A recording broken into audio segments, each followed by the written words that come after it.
Baik. Bismillahirrahmanirrahim. Assalamualaikum warahmatullahi wabarakatuh. Selamat malam. Sebelumnya perkenalkan, nama saya M. Anandria Rahab, mahasiswa program studi ilmu pemerintahan angkatan 2023, Fakultas Hukum Universitas Jambi. Baik, di sini saya akan memaparkan sebuah PowerPoint mengenai keuangan daerah yang dibuat dalam bentuk tugas video dalam memenuhi tugas mata kuliah Tata Kelola Keuangan Pemerintahan yang diampu oleh Bapak Alfa Beriansyah SIP MIP.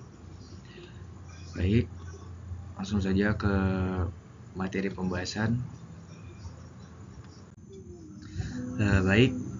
Keuangan daerah merupakan sebuah hak ataupun kewajiban dari setiap daerah untuk menyelenggarakan suatu proses yang ada di dalam pemerintahan daerah, yang tentunya hal ini dapat dinilai dari uang serta segala bentuk kekayaan yang dapat dijadikan suatu milik daerah berhubung dengan hak dan kewajiban yang ada pada daerah tersebut.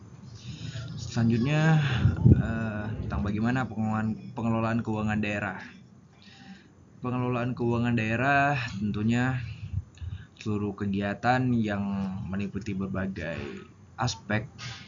Yang pertama ada aspek perencanaan, selanjutnya penganggaran, pelaksanaan, penatausahaan, pelaporan, pertanggungjawaban, bahkan pengawasan yang diwujudkan dalam sebuah anggaran pendapatan belanja daerah.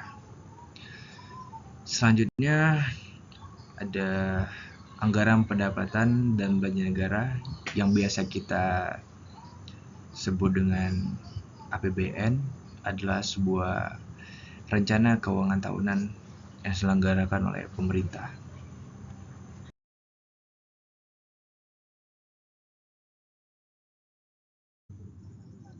Baik, selanjutnya pembahasan mengenai pengelola keuangan daerah yang di dalamnya meliputi berbagai aspek seperti kepala daerah yang bertugas sebagai pemegang kekuasaan yang ada dalam wilayah daerah itu sendiri, yang tugasnya sebagai kepemilikan kekayaan daerah itu sendiri.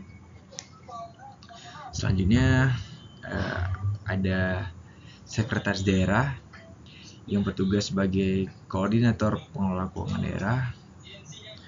Selanjutnya terdapat pejabat pengelola keuangan daerah, para pengguna anggaran, para kuasa pengguna anggaran, pejabat pelaksana teknis kegiatan, pejabat penatausahaan keuangan satuan kerja perangkat daerah, pejabat penatausahaan keuangan unit SKPD, serta bendahara penerimaan dan bendahara pengeluaran. Baik, pada pembahasan selanjutnya, di sini saya akan menjelaskan bagaimana kepala daerah itu sendiri berfungsi dalam penguasaan pengelolaan keuangan setiap daerah. Dan apa saja sih tugas dari kepala daerah itu sendiri dalam pengelolaan keuangan daerah? Yang pertama, menyusun, mengajukan, dan menetapkan rancangan atau peraturan tentang anggaran pendapatan belanja daerah. Selanjutnya, menetapkan kebijakan terkait pengelolaan keuangan daerah, mengambil tindakan tertentu maupun keadaan yang mendesak, menetapkan kebijakan pengelolaan APBD atau anggaran pendapatan belanja daerah, menetapkan KPA atau kuasa pengguna anggaran, menetapkan bendahara penerimaan sekaligus bendahara pengeluaran, menetapkan pejabat yang bertugas melakukan pemungutan pajak daerah serta retribusi daerah, menetapkan pejabat yang bertugas melakukan pengujian atas tagihan, menetapkan pejabat lainnya dalam rangka pengelolaan keuangan daerah, serta melaksanakan kewenangan lain sesuai dengan ketentuan peraturan perundang-undangan. Baik, pada pembahasan selanjutnya kita akan membahas tentang koordinator pengelolaan keuangan daerah. Yang dimaksudkan dalam hal ini adalah bagaimana koordinasi dalam rangka pengelolaan keuangan daerah itu sendiri. Yang kedua yaitu koordinasi bagaimana dalam perancangan APBD maupun perancangan perubahan APBD serta rancangan pertanggungjawaban pelaksanaan APBD itu berjalan dengan semestinya. Selanjutnya, koordinasi penyiapan pedoman pelaksanaan APBD, memberikan persetujuan serta pengesahan DPA SKPD, koordinasi pelaksanaan tugas lainnya di bidang pengelolaan keuangan daerah sesuai dengan ketentuan peraturan perundang-undangan, serta memimpin TAPBD.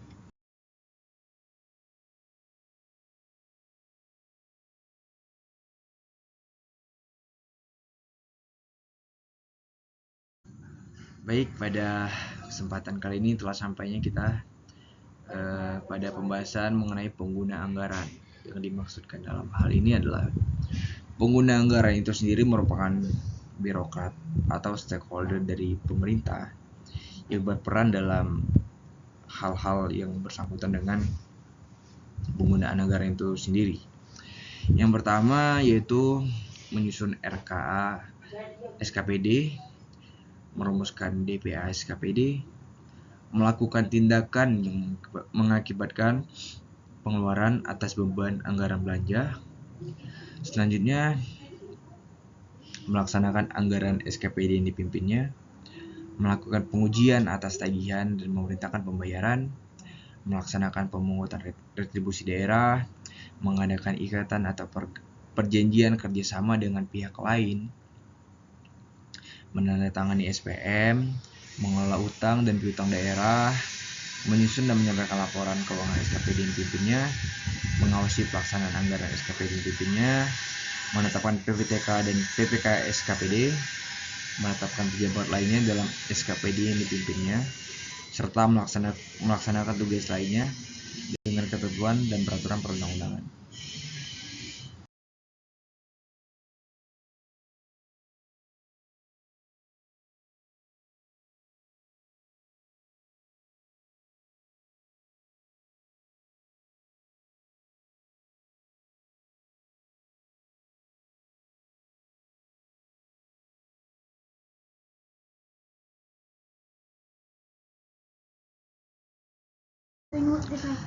Baik, selanjutnya kita akan membahas mengenai struktur anggaran pendapatan dan belanja daerah. Yang pertama kali kita bahas adalah mengenai pendapatan daerah. Apa itu pendapatan daerah? Pendapatan daerah sendiri merupakan sebuah pendapatan asli daerah tersebut yang didapatkan melalui kekayaan sumber daya alam maupun aktivitas sumber daya manusia yang dapat menguntungkan daerah itu sendiri.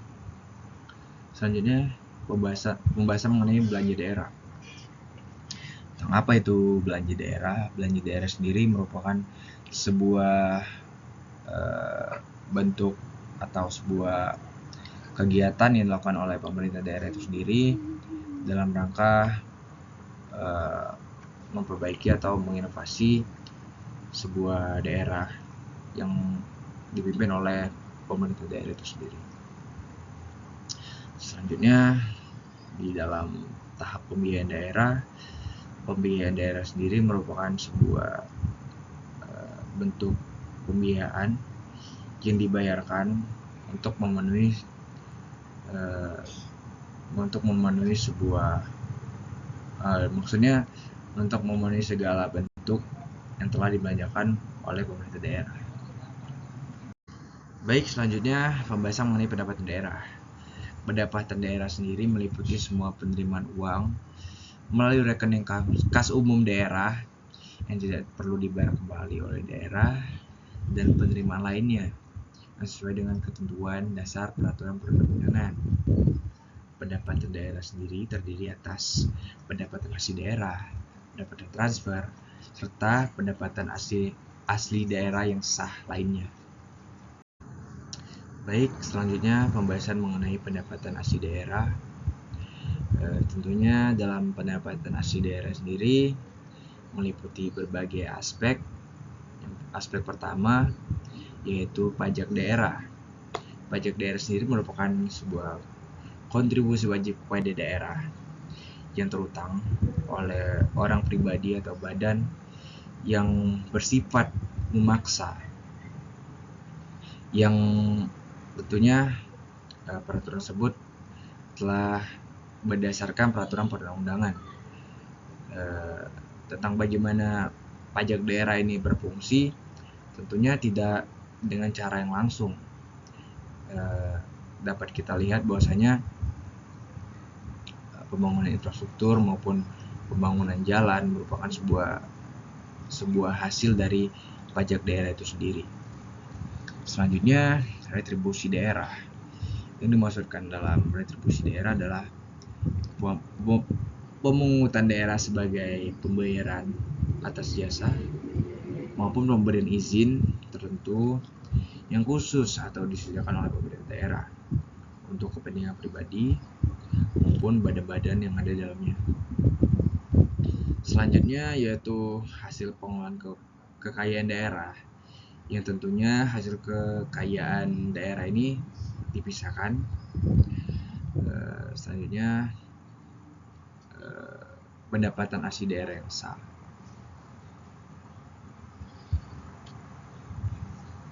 Baik, dalam pajak daerah provinsi. Pajak daerah provinsi sendiri terdapat beberapa aspek. Yang dalamnya terdapat PKB atau pajak kendaraan bermotor. Selanjutnya ada BBNKB atau bea balik nama kendaraan bermotor, PAB atau pajak alat berat, PBBKB atau pajak bahan bakar kendaraan bermotor, PAP atau pajak air permukaan, pajak rokok atau cukai rokok yang dipungut oleh pemerintah, serta option MBLM atau pungutan tambahan pajak menurut presentasi tertentu mineral bukan logam maupun batuan. Selanjutnya yaitu mengenai pajak daerah kabupaten maupun kota, yang di dalamnya terdapat PBB atau P2, pajak bumi dan bangunan perdesaan maupun perkotaan. Selanjutnya BPHTB atau bea perolehan hak atas tanah bangunan, PBJT, pajak barang dan jasa tertentu, yang di dalamnya termasuk pajak makanan, minuman, tenaga listrik, jasa perhotelan, jasa parkir, jasa kesenian maupun jasa hiburan.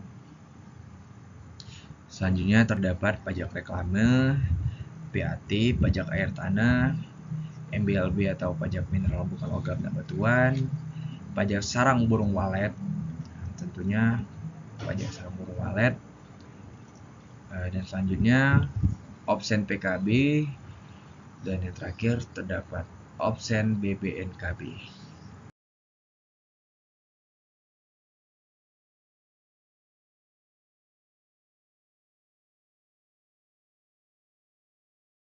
Baik, selanjutnya mengenai dana perimbangan. Dana perimbangan sendiri meliputi berbagai aspek seperti dana bagi hasil yang berasal dari bagi hasil pajak maupun bagi hasil dari sumber daya alam yang ada di suatu daerah tersebut. Selanjutnya terdapat dana alokasi umum yang bersumber dari pendapatan APBN yang dialokasikan dengan tujuan pemerataan kemampuan keuangan antar daerah untuk mendanai kebutuhan daerah dalam rangka pelaksanaan desentralisasi. Selanjutnya dana alokasi khusus atau DAK yang bersumber dari APBN yang dialokasikan kepada daerah untuk mendanai kegiatan khusus yang merupakan urusan pemerintah yang menjadi kewenangan setiap pemerintah daerah. Selanjutnya terdapat dana insentif daerah atau DID bersumber dari APBN, yang tentunya hal ini dialokasikan kepada daerah tertentu berdasarkan kriteria tertentu dengan tujuan untuk memberikan penghargaan atas perbaikan atau pencapaian terhadap kinerja tertentu.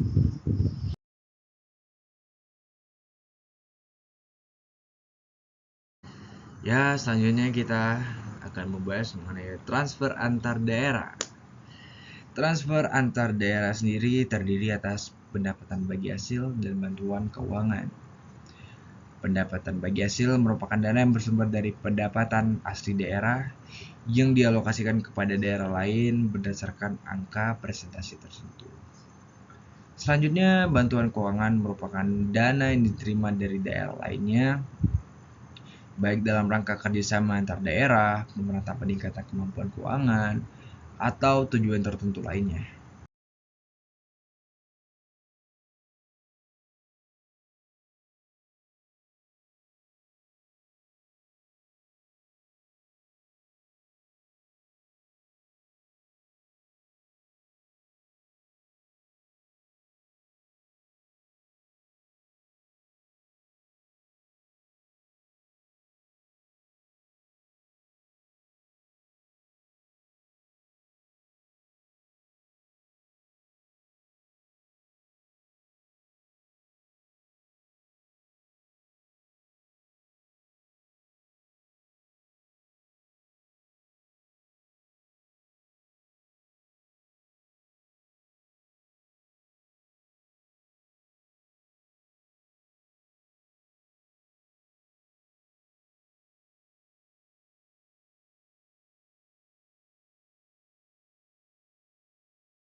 Baik, pada pembahasan selanjutnya kita akan membahas tentang penerimaan pembiayaan.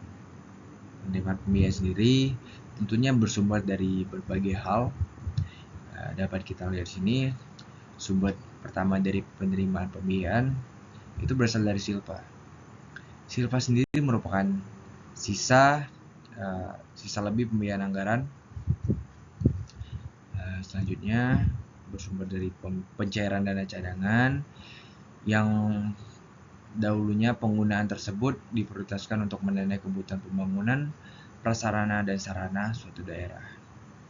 Selanjutnya, hasil penjualan kekayaan daerah dipisahkan, penerimaan pinjaman daerah, penerimaan kembali pemberian pinjaman daerah, serta penerimaan pembiayaan lainnya sesuai dengan ketentuan peraturan perundang-undangan. Nah, ini merupakan sebuah bentuk dari silpa sendiri yang di dalamnya terdapat pelampauan penerimaan PAD, pelampauan penerimaan pendapatan transfer, pelampauan penerimaan yang lain-lainnya yang merupakan pendapatan daerah yang sah tentunya, pelampauan penerimaan pembiayaan atau berbagai pembiayaan yang telah diterapkan oleh pemerintah, serta pengamatan belanja, kewajiban kepada pihak ketiga sampai dengan akhir tahun belum terselesaikan juga tugasnya, serta sisa dana akibat tidak tercapai capaian target kinerja dan sisa dana pengeluaran pembiayaan.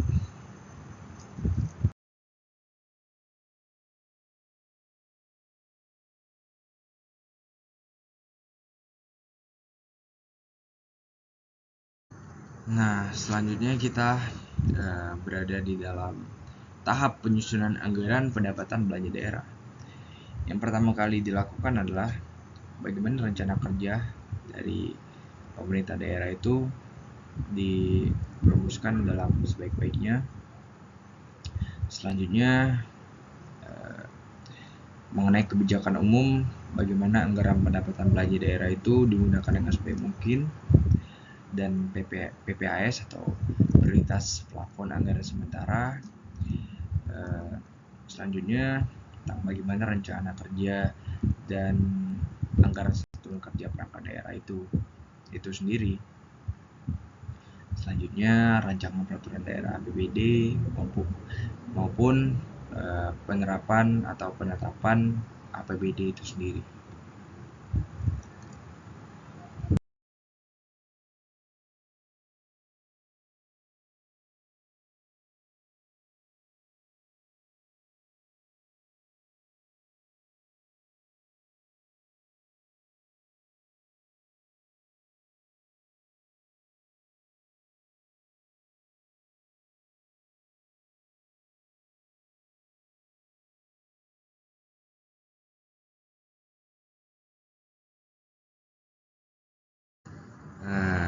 Baik, pada pembahasan kali ini kita akan membahas tentang penganggaran berdasarkan kinerja. Hal ini merupakan tolak ukur keberhasilan apa yang akan dicapai dari program dan kegiatan yang direncanakan yang meliputi masukan, keluaran maupun hasil yang diterima. Tentunya hal ini berpedoman pada indikator kinerja pertama. Yang pertama saya bahas ini adalah indikator kinerja yang merupakan ukuran keberhasilan yang akan dicapai melalui program dan kegiatan yang telah direncanakan.